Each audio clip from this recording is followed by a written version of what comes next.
In 1989, Tim Burton's superhero blockbuster Batman was released and dominated the box office, becoming one of the most successful films of all time, and launched not just a movie franchise that continues to this day, but huge merchandise sales including comic books, video games, toys, and many more. This success did not go unnoticed in Hollywood, and over the next few years, many studios began looking for superhero properties that they could turn into feature films. While Marvel Studios was only a pipe dream in Stan Lee's head at that point in time, and Warner Brothers owning the rights to the DC universe, rival studios looked to lesser-known superheroes such as the Rocketeer and the Shadow. While these were eventually made into feature films with varying degrees of success, Paramount Pictures released their own potential superhero blockbuster, The Phantom, in 1996. Hey everyone, The Phantom, also known as The Ghost Who Walks, was first introduced in the comic strip created by Lee Falk in 1936. Although the character was initially intended to be a regular crime fighter, he quickly became a fixture in popular culture, evolving into one of the most beloved superheroes of all time. The origin of the Phantom is shrouded in mystery, as is appropriate for a character so named. According to the comic book mythology, the Phantom is the latest of a long line of men who have taken on the mantle of the Ghost Who Walks. The first Phantom was a sailor named Christopher Walker, who was stranded on the African coast in the early 1500s. He was taken in by a tribe of people who revered and respected him, and he became their protector, avenging wrongs and fighting evil wherever he encountered it. Over the centuries, other men have followed in his footsteps, with each one learning the secrets of the cave that serves as the Phantom's secret base of operations. Part of the reason for the Phantom's enduring popularity lies in the fact that he represents a unique synthesis of different cultural influences. The character's African setting and his association with tribal cultures has given him a distinctive flavour that sets him apart from other superheroes. Despite the character enduring in popular culture for over 80 years, the Phantom has not achieved the same level of mainstream success as some of his superhero peers like Batman and Spider-Man. The Phantom movie, directed by Simon Wincer and released in 1996, follows the adventures of Kit Walker, the latest in a long line of Phantoms, a legendary hero who has been protecting the fictional country of Bengala for centuries. To uncover the mysteries surrounding his family, Kit must battle his arch-nemesis, a businessman named Xander Drax, who is seeking to acquire an ancient skull with immense power. I've always liked this movie's fun and adventurous tone, and the fact that it doesn't take itself too seriously. The film's striking visuals, including the Phantom's iconic purple costume and the stunning landscapes of Bengala, combined with exhilarating action sequences, made this movie a unique blend of superhero adventure. It's like the filmmakers took the best parts of Batman, Tarzan, and Indiana Jones, and this movie was the result. One of the biggest highlights of the movie is Treat Williams' performance as Xander Drax, the villain seeking to conquer Bengala. Williams' portrayal is over the top and campy, but it fits perfectly in the context of the movie and the character. Although his motives are not particularly well developed, Williams manages to bring real personality and energy to the role. Drax may be extremely cruel and evil, but he's actually really funny.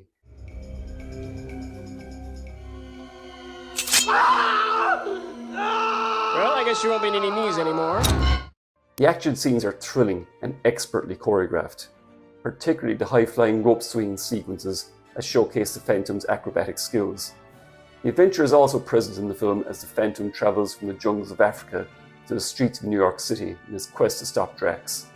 The humour is delight, with comedic moments that perfectly balances the film's serious nature. Ladies, kindly pardon my error. No move!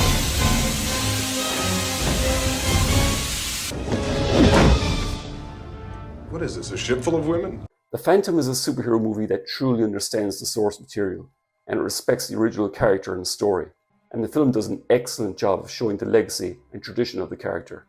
Billy Zane is perfectly cast as Kit Walker, capturing the Phantom's intensity and heroic nature.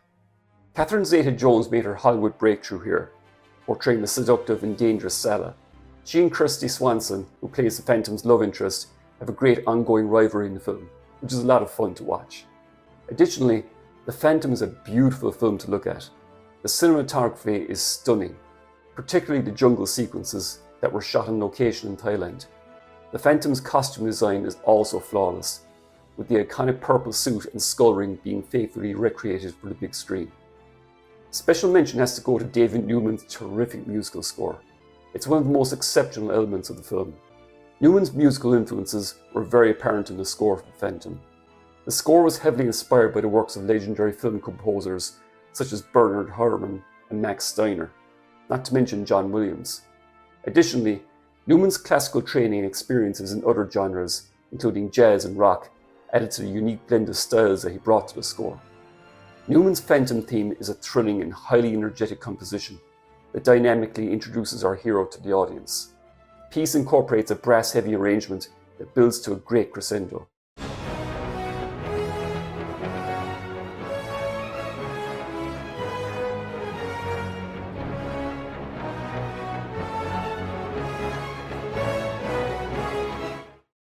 In my opinion, the theme is every bit as good as John Williams' Superman theme or Danny Elfman's Batman theme.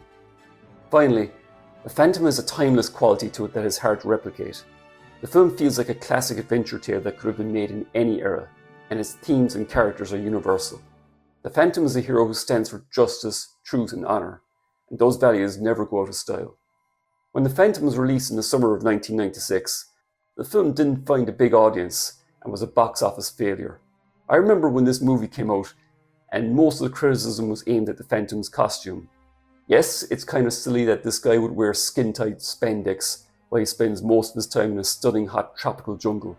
Realistically, he'd be sweating like a pig. But hey, it's a comic book movie, not a documentary, and the costume is in fact very comic book accurate. Over the years, the film has gained a cult following, and is now considered one of the most faithful comic book adaptations ever made. What's great about The Phantom is that there are many incarnations of the character that have taken place in many different eras. In the current wave of superhero cinema, I think it's time The Phantom got a reboot.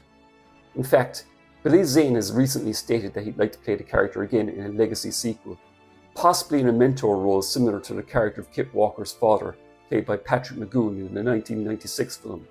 Overall, The Phantom remains a fun and entertaining film that pays homage to its comic book source material. With its impressive visuals, enjoyable performances, and thrilling action sequences, it's hard not to be swept up in this nostalgic adventure. If you haven't seen it, I highly recommend you give it a go. Thanks so much for watching this video. If you enjoyed it, then please hit the like button, consider subscribing if you hadn't done so already, share it with your friends, and let me know in the comments what's your favourite non-DC or Marvel superhero film. I hope you all look after yourselves, and I'll see you all in my next video. Bye for now.